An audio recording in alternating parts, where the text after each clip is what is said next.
Subhanallah, subhanallah. This is talking about one brother over the other. I've had cases in the recent past, at least 2 husband and wife cases, where the husband is doing something wrong, haram, flirting, or maybe complete zina. In one case, probably complete zina, the other one flirting for sure.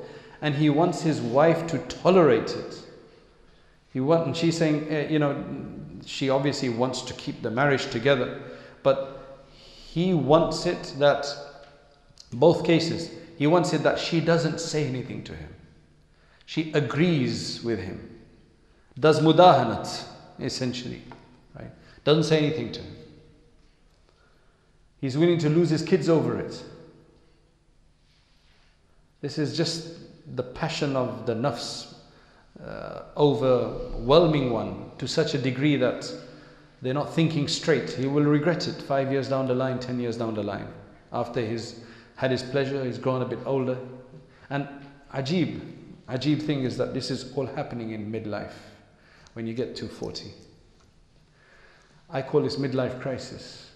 I told the woman this, I told the sister, I said, this is midlife crisis. Do we believe that in Islam? I said, it's got nothing to do with faith. It's just the way you feel. You've gone to half your life, and some people, they just feel that their life hasn't been successful.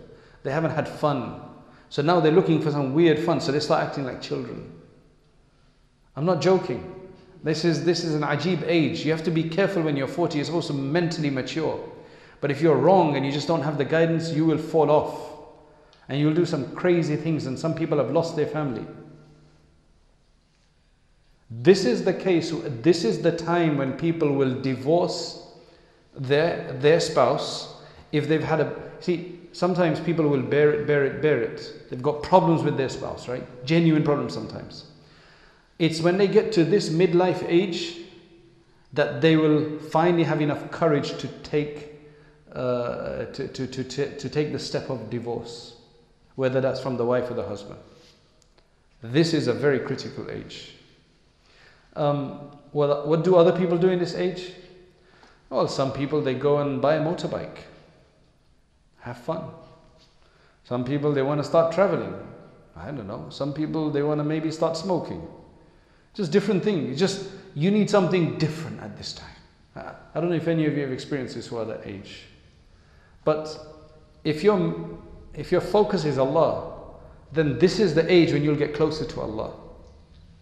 It's ajib. This is the age when you'll be in spiritual crisis, if you don't think you're good enough with Allah subhanahu wa ta'ala. That's why Imam Ghazali mentions that if anybody's virtue and good does not overcome his evil by the age of 40, then he has less chance afterwards. Because he has a possibility at the age of 40 to... When I say 40, I don't mean bang on dot age 40. It's around that. And remember, you become 40 in Islam before you become 40 in a Gregorian sense. When you're about 30, 39, you'll start feeling this. It's that period. If you get past this, mashallah. But it's a time when you should use it to get closer to Allah. Spiritual crisis. Find somebody to help you. Read dua to Allah subhanahu wa ta'ala. One of the most powerful du'as there's 2 du'as that I always like to make, right? That I found to be extremely useful. One, Allahumma arzuqna hubbak wa hubba man yanfa'una hubbuhu indak. Oh Allah, grant us your love and the love of those whose love will benefit us by you. Which means good company. This is, subhanAllah, it has helped me. It's a very powerful dua. It's a very important dua. If somebody asks me, I hate this question, what's your favorite hadith? What's your favorite Quranic verse? Some people, they kind of reduce it down to that. I don't like that idea. But if somebody asks me, what's your favorite dua? This is one of them. And the other one is, رَبَّنَا هَبْ لَنَا مِنْ أَزْوَاجِنَا وَذُرِّيَّاتِنَا قُرَّةَ أَعْيُنٍ وَجَعَلْنَا لِلْمُتَّقِينَ إِمَامًا.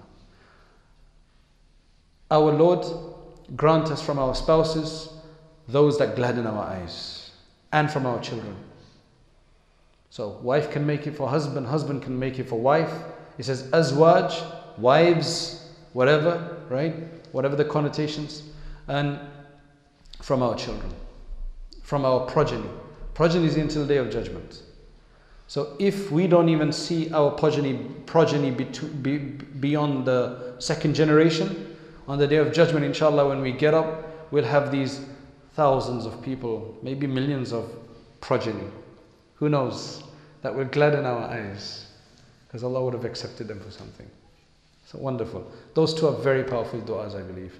One for yourself and one for your children. It's all about istiqamah, isn't it? It's all about steadfastness in this world. It's all about negotiating the problems in this world. That's our biggest challenge. That is our challenge. Because it's a matter of tawfiq. For Allah subhanahu wa ta'ala, He just has to remove His assistance, His care, His attention, and then a person will naturally just incline towards the dunya.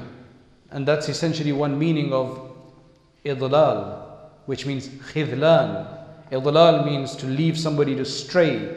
Khidlan, essentially what it is to forsake. When He forsakes them, removes His mercy from them, removes His attention from them, then they are naturally going to just sway towards the dunya, because that is the human shahwa. زُيِّنَ لِلنَّاسِ حُبُّ الشَّهَوَاتِ مِنَ النِّسَاءِ وَالْبَنِينَ وَالْقَنَاطِيرِ الْمُقَنطَرَةِ وَالذَّهَبِ من الفضة and والقناطير المقنطرة من الذهب والفضة, and all of these things that Allah subhanahu wa ta'ala mentions as challenges for us. So those two du'as, they're very important. So this midlife crisis is just a natural experience that people have, right? Not everybody has to have it. You might not feel it, right? You may not experience it, but if you do see yourself acting weird at the age of 40, around that age, or you want to do something radical, maybe these words may help. I don't know. I'm hoping. Because sometimes a person doesn't know what they're doing. And after dealing with a lot of people for many years, I see that this age is that weird age. That's why I mentioned it spontaneously to this sister. And she says, is that Islamic, even to think that way? It's a reality, it's a phenomenon. It's a reality, it's got nothing to do with an ideology or a religion. It's just the way people are. La ilaha illallah. Allah protect us. Allah help us.